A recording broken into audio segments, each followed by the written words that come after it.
नमस्कार, आप सबका स्वागत है मेरे चैनल पर। आज हम आप सबको अनंत चतुर्दशी की कथा सुनाने जा रहे हैं।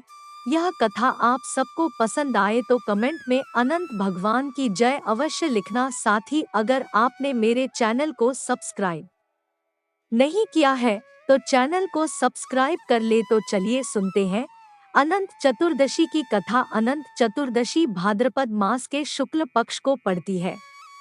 इस दिन भगवान अनंत की पूजा की जाती है।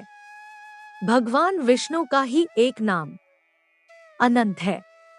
इस त्योहार को अनंत चौदस नाम से भी जाना जाता है।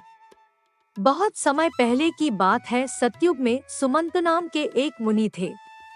उनकी पुत्री शीला अपने नाम के अनुरूप अत्यंत सुशील थी। सुमंतु मुनि ने उस कन्या का विवाह कौंडिन्य मुनि से किया।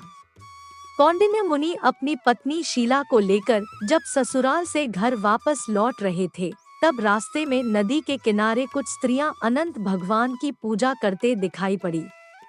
शीला ने अनंत व्रत का महात्म्य जानकर उन स्त्रियों के साथ अनंत भगवान का पूजन करके अनंत सूत्र बांध लिया। इसके फलस्वरूप थोड़े ही दिनों में उसका घर धन धान्य से पूर्ण हो गया।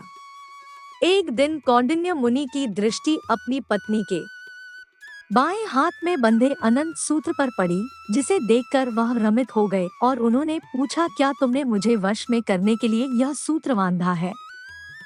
शीला ने विनम्रता पूर्वक उत्तर दिया, जी नहीं, यह अनंत भगवान का पवित्र सूत्र है।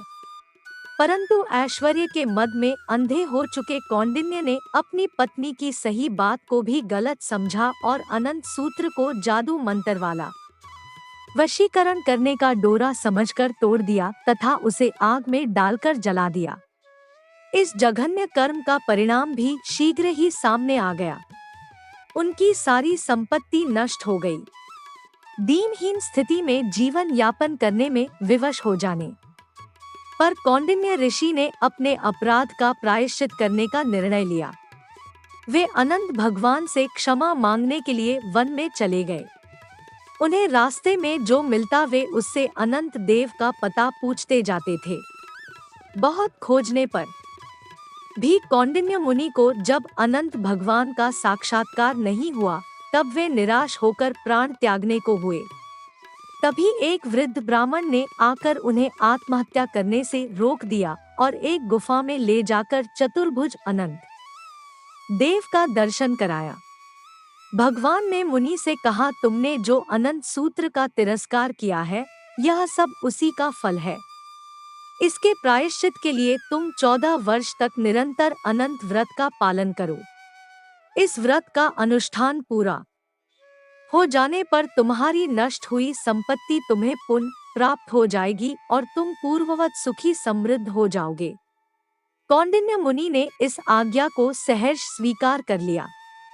कौंडिन्य मुनि ने 14 वर्ष तक अनंत व्रत का नियम पूर्वक पालन करके खोई हुई समृद्धि को पुनः प्राप्त कर लिया।